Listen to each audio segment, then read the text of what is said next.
Today we're delving into a significant development concerning Apple, one of the world's most influential technology companies.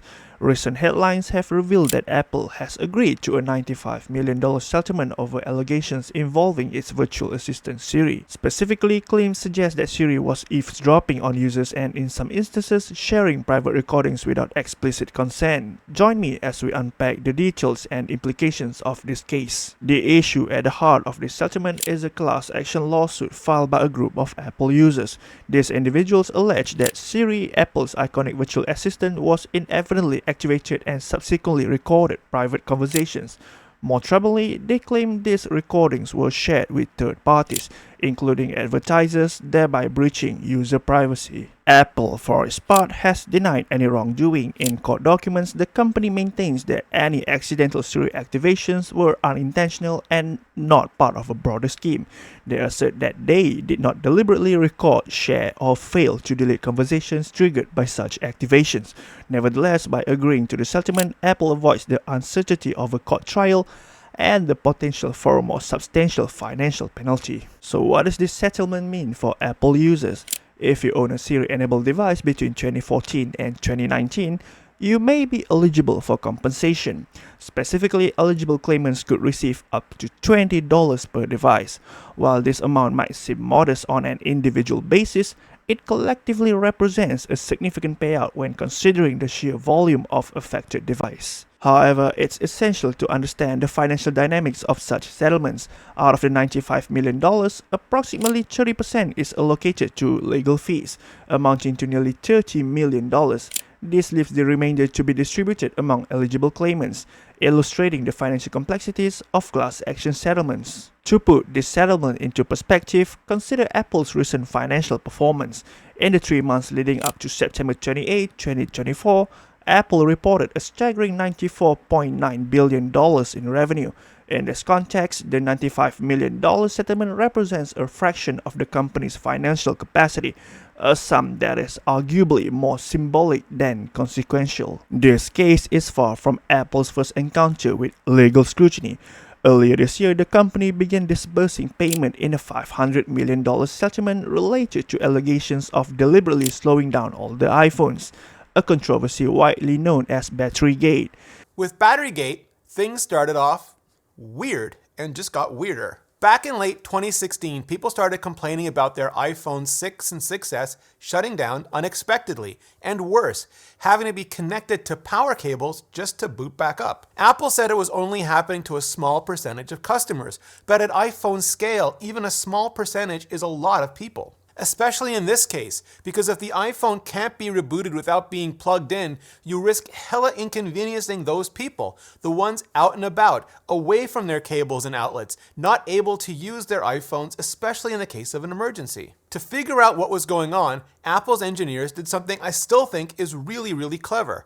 They added diagnostics into the next iOS update, collected all the shutdown data they could, and figured out exactly what was going wrong. And, as it turned out, it was the battery.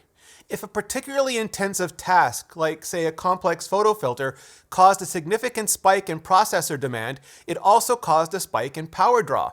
In most cases, that was fine.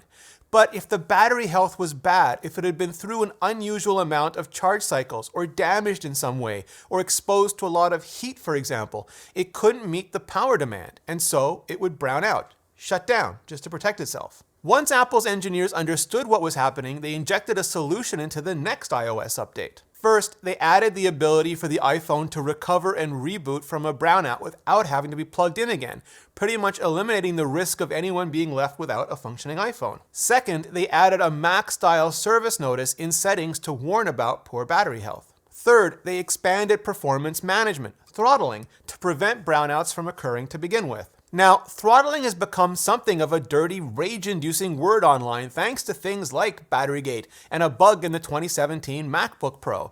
In March, Apple agreed to pay $490 million following a UK class action lawsuit led by Norfolk County Council. And let us not overlook the ongoing litigation initiated by Consumer Group, which accusing Apple of overcharging for iCloud services. Apple's legal challenges are not occurring in isolation.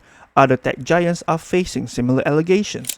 The same law firm behind the Siri case is pursuing a class action lawsuit against Google, alleging that its device also engaged in unauthorized recordings. This parallel case, currently progressing through a court in Northern California, underscores a broader industry issue regarding user privacy. This brings us to a critical question. Why do privacy-related controversies continue to emerge within the tech industry? The answer lies in the tension between innovation and ethical responsibility. Virtual assistants like Siri and Google Assistant depend on advanced algorithms to interpret and respond to voice command. However, these systems occasionally activate unintentionally, capturing more data than intended. When such data is mishandled, it erodes consumer trust and invites legal repercussions. Given these concerns, it's vital for consumers to take proactive steps to safeguard their privacy. First, regularly review your device privacy setting. On an iPhone, navigate to Setting, then Siri and Search to control how Siri functions and what data it collects. Additionally, you can delete your Siri history if you wish to remove past recordings. Second, stay informed about your rights as a consumer. Class action lawsuits like this one demonstrate that collective action can compel even the largest corporations to address the practices.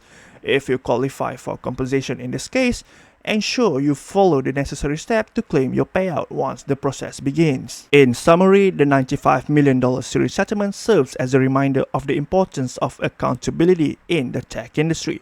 While Apple's financial loss may be minimal, the implications for consumer trust and corporate responsibility are profound.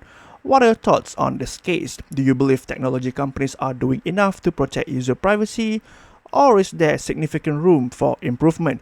Share your views down in the comment section below. And that's it for today's video. Thank you for joining me on this deep dive into Apple's latest legal settlement. If you like the video, hit the like button. If you dislike the video, hit the dislike button. Don't forget to subscribe, and thanks for watching. As usual, I'll see you in the next news. Bye bye.